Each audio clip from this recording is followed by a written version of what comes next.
ضیاء سے لے کے اور جنرل مشرف تک سب نے اپنی کوششیں کی، لیکن کسی کو کامیابی نصیب نہیں ہو سکی۔ سندھ میں اس وقت پیپلز پارٹی کے مقابلے کی اصل میں کوئی جماعت ہی نہیں ہے، کسی بھی علاقے میں کوئی کمپٹیشن نہیں ہے۔ چند جو شہری علاقے ہیں وہاں ضرور پی ٹی آئی یا ایم کیو ایم کے درمیان ضرور وہ بھی گزشتہ الیکشن میں آپ نے دیکھا ہوگا کہ وہ پی ٹی آئی کا ایک بہرحال پورے ملک میں ایک ماحول بنا ہوا تھا، تو اس کے حساب سے کچھ سیٹیں انہیں مل گئی۔ پی ٹی آئی نے حلیم عادل شیخ کو ٹاسک دیا، پہلے جتوئی صاحب کو ٹاسک دیا، اب ارباب غلام رحیم صاحب کو ٹاسک دیا ہوا ہے۔ کیا پی ٹی آئی میں کوئی جان مان ہے یا نہیں ہے، یا پی ٹی آئی کچھ کر بھی پائے گی یا نہیں کر پائے گی؟ آئیے جمالی صاحب سے پوچھتے ہیں۔ اور ارباب رحیم اور حلیم عادل شیخ مختلف سندھ کے شہروں میں گئے، لیکن جہاں بھی گئے ان کا استقبال انڈے اور ٹماٹروں سے کیا گیا، تو مجھے نہیں لگتا کہ پی ٹی آئی کوئی تھریٹ ثابت ہوگی سندھ میں پیپلز پارٹی کے خلاف۔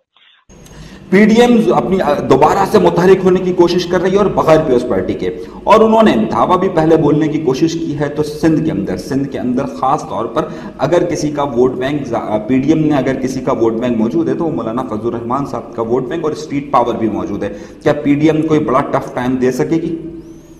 جہاں تک پی ڈی ایم کی آپ نے بات کی تو دیکھیں وہ آ رہے ہیں کراچی میں جلسہ کرنے کے لیے، تو جلسہ کریں، اس کے بعد اصل جو نتائج سامنے آتے ہیں وہ تو الیکشن میں آتے ہیں، لیکن پورے سندھ کا جب ہم مجموعی جائزہ لیتے ہیں تو چونکہ کمپٹیشن کا کوئی بظاہر ماحول اس وقت نہیں ہے، نہ کوئی ایسے کینڈیڈیٹ ہیں کہ جو مقابلے کی فضا کو قائم رکھ سکیں۔ ہے کہ آپ نے کہا کہ اس وقت سندھ میں کوئی ماحول نہیں ہے، اور پہلے ظاہر پی ٹی آئی کا ماحول تھا، تو ماحول تو بنایا جاتا ہے عموماً کارکردگی پر، آپ کو پتا ہے ووٹ ملتا نہیں ہے، بلکہ زیادہ ووٹ تو جس طریقے کا ماحول بنوایا جاتا ہے یا بنایا جاتا ہے اس پر ہوتا ہے۔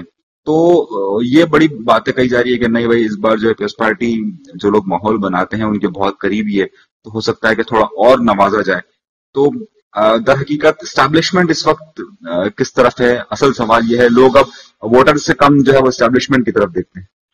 سندھ میں اگر آپ دیکھیں تو لوگ ہر دفعہ پیپلز پارٹی کو اگر کامیاب کرتے ہیں تو میڈیا کے ذریعے یقیناً ان کے جو طریقہ کار ہے اس کے اوپر اعتراضات کرائے جاتے ہیں، ان کی جو شخصیات ہوتی ہے ان کے اسکینڈلز بنائے جاتے ہیں، لیکن آن گراؤنڈ حقائق یہی ہیں کہ پیر صاحب پگاڑا سانگڑ کی سیٹ پہلی دفعہ ہارے، مرتضیٰ جتوئی والے نوشر و فیروز سے کبھی سیٹیں نہیں آ رہے تھے، چاہے وہ بے نظیر بھٹو صاحبہ زندہ تھی تب بھی وہ جیتا کرتے تھے۔ اسی طرح تھرپارکر میں ارباب رحیم سیٹیں نہیں ہارتا تھا، وہ بھی ہار گیا۔ اسی طرح بہت سے سندھ کے ایسے علاقے ہیں جہاں سے ہمیشہ پیپلز پارٹی کے مقابلے میں مضبوط کینڈیڈیٹ سامنے نظر آتے تھے، لیکن جو گزشتہ الیکشن ہوا ہو گیا، اور سوائے چند سیٹیں جو اس وقت سندھ ڈیموکریٹک الائنس تھا اس نے ضرور حاصل کی، لیکن اس کی بڑی تعداد ہمیں نظر نہیں آئی۔ تو اس لیے اس وقت کے اگر ہم ماحول کی بات کریں تو پورے سندھ میں میری نظر میں اس وقت ایسا کوئی کینڈیڈیٹ نہیں ہے جو مقابلے کی فضا قائم کر سکے۔ ایک بڑا عجیب سا اتحاد سندھ میں سامنے آ رہا ہے۔ پی ڈی ایم کے مولانا فضل الرحمان کی جماعت کے ایک اہم رہنما سومرو صاحب جو ہے وہ بڑے متحرک نظر آ رہے ہیں، اور انہوں نے جی ڈی اے اور پی ٹی آئی کو ملانے کی کوشش کی ہے، یعنی G D A P T I اور مولانا فضل الرحمان کا اتحاد سندھ میں۔ بڑی عجیب بات ہے نا، لیکن آئیے سنتے ہیں کیا ہو رہا ہے۔ سومرو صاحب جو ہے وہ گزشتہ کئی دہائیوں سے الیکشن لڑ رہے ہیں، ان کے جو والد صاحب تھے وہ بھی اگر سینیٹر بنے تھے تو انہیں پاکستان پیپلز پارٹی نے بنایا تھا۔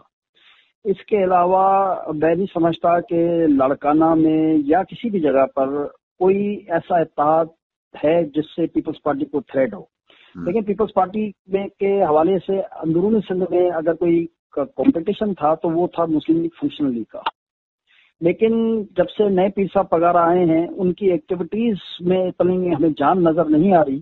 یہی وجہ تھی کہ سانگڑ سے جام مدد علی اور شکارپور سے امتیاز شیخ جس طرح کے لوگ بھی۔ لیکن گزشتہ دنوں جو ہے وہ آغا سراج درانی صاحب نے ایک بیان دیا یا ان سے بیان دلوایا گیا، اس کے بعد چند صحافیوں نے اپنے وی لاگز میں اور کالمز میں یہ لکھا کہ آصف علی زرداری صاحب اور بلاول کی لابی کے درمیان ایک تناؤ ہے جس کی وجہ سے آغا سراج درانی ایسے لوگوں کو جان بوجھ کے بیانات کے لیے آگے دیا گیا ہے۔ کیا یہ باتیں دونوں باپ بیٹے کے درمیان موجود ہے جس طریقے سے بہت سارے وی لاگز اور سندھی اخبارات میں کالمز لکھے گئے؟ دیکھیں یہ کچھ لوگوں کی خواہش ہے، لیکن میری اطلاع کے مطابق آصف زرداری یا بلاول بھٹو میں کسی قسم کا کوئی اختلاف نہیں ہے، کچھ لوگوں کی خواہش ہے جو وہ اپنے کالمز کے ذریعے یا ویلاگس کے ذریعے اس کا اظہار کرتے رہتے ہیں، اور یہ اظہار گزشتہ 2-3 سالوں سے چل رہا ہے. لیکن ایک چیز میں آپ کے ویورز کو بتا دوں کہ اگر سندھ میں کوئی چینجنگ ہوئی، اگر کا لفظ میں استعمال کر رہا ہوں، تو پھر نیکسٹ وزیر اعلیٰ اس صوبے کا دوبارہ قائم علی شاہ ہوگا، کسی دوسرے کو کنسیڈر نہیں کیا جا رہا. اچھا، ایک آخری نقطہ اور اس کے بعد ظاہر وقت بھی کم ہے ہمارے پاس. جی ایم جمالی صاحب ہمارے ساتھ موجود ہیں. جمالی صاحب، آخر نقطہ یہ ہے کہ جس طرح آپ نے جی ڈی اے کا بڑے تفصیل کے ساتھ بات کی، پی ٹی آئی اور متحدہ قومی موومنٹ اور پاک سرزمین پارٹی، یہ ایک الگ الگ ظاہر بہت سارے دھڑے ہو چکے ہیں.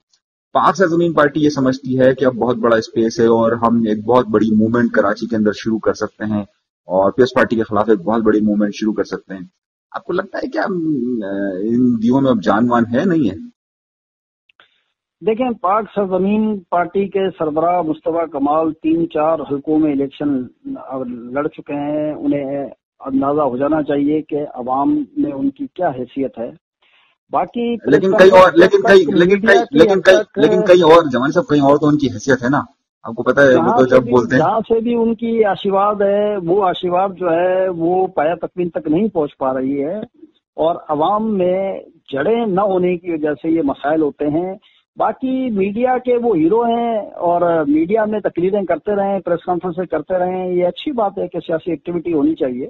لیکن بظاہر اورنگی ٹاؤن کا الیکشن ایک ایسا الیکشن تھا جس میں ہمیں بھی آئیڈیا نہیں تھا کہ وہاں سے پیپلز پارٹی جیت جائے گی. لیکن زمینی حقائق نے ثابت کیا کہ اورنگی ٹاؤن جیسے علاقے سے جو ایک زمانے میں 88 کے شاید الیکشن میں وہاں سے مسرور احسن کامیاب ہوئے تھے. اس کے بعد کبھی پیپلز بلدیہ ٹاؤن سے، اس کے علاوہ کبھی بھی پیپلز پارٹی اس علاقے سے کامیاب نہیں ہوئی تھی. لیکن ان ساری جماعتوں کے باوجود بھی جس پارٹی کی آپ بات کر رہے ہیں، یعنی پاک سرزمین پارٹی کی، تو وہ 6 نمبر پہ آئے. یعنی کہ دوسرے نمبر پہ بھی تحریک لبیک تھی اس علاقے میں. اگر پیپلز پارٹی ہار بھی جاتی تو تحریک لبیک کا دوسرے نمبر کا کینڈیڈیٹ تھا. اسی طرح تیسرے نمبر پہ کوئی اور تھا، چوتھے نمبر پہ ایم کیو ایم تھی، 5ویں نمبر پہ پی ٹی آئی تھی، اور 6 نمبر پہ مصطفیٰ کمال صاحب تھے. تو بات یہ ہے کہ گراؤنڈ ریئلٹی جو ہے وہ ڈفرینٹ ہوتی ہیں، جو میڈیا ہائپ ہوتی ہیں وہ ڈفرینٹ ہوتی ہیں. آپ کو یاد ہوگا گزشتہ الیکشن میں ایک تاثر دینے کی کوشش کی گئی کہ پیپلز پارٹی کے لوگ اپنے حلقوں میں نہیں جا پا رہے. لیکن جب رزلٹ آئے تو آپ نے دیکھا کہ ان کے مقابلے میں بڑے بڑے جو ترم خان کھڑے ہوئے تھے، وہ ووٹوں کے تناسب سے 1/3 پر بھی نہیں کھڑے تھے، اور ووٹوں کا مارجن اتنا بڑا تھا کہ کوئی اس پر کہتے ہیں کہ دھاندلی کا بھی الزام نہیں لگا پا رہا تھا کہ کوئی سندھ میں دھاندلی ہوئی، کیونکہ ووٹوں کے تناسب کا مسئلہ بہت بڑا ہوتا ہے. باقی جو یہ پاک سرزمین یا اس طرح کے جو لوگ ہیں جن کو جو سپورٹرز ہوتے ہیں، وہ 5-10 ہزار کے مارجن سے تو ان کو آگے پیچھے کر سکتے ہیں، لیکن جب مارجن بڑا ہو تو کوئی پھر کچھ نہیں کر پاتا. تو اسی طرح پیپلز پارٹی کے بظاہر اس وقت آج کی تاریخ کی اگر ہم بات کرتے ہیں تو اس وقت سندھ میں مجھے تو کوئی بڑا تھریٹ نظر نہیں آ رہا. لیکن چونکہ میں نے کہا کہ 2 سال باقی ہیں، اس دوران اگر کوئی پیپلز پارٹی میں کوئی انٹرنل کچھ توڑ پھوڑ شروع ہو جائے یا کچھ ایسی ہو جائے تو یہ اللہ کو پتا. لیکن ابھی تک بظاہر کچھ ایسی ماحول نظر آ نہیں رہا. اور ویسے بھی پی ٹی آئی کی حکومت آپ دیکھیں کہ پورے ملک میں کیا وہ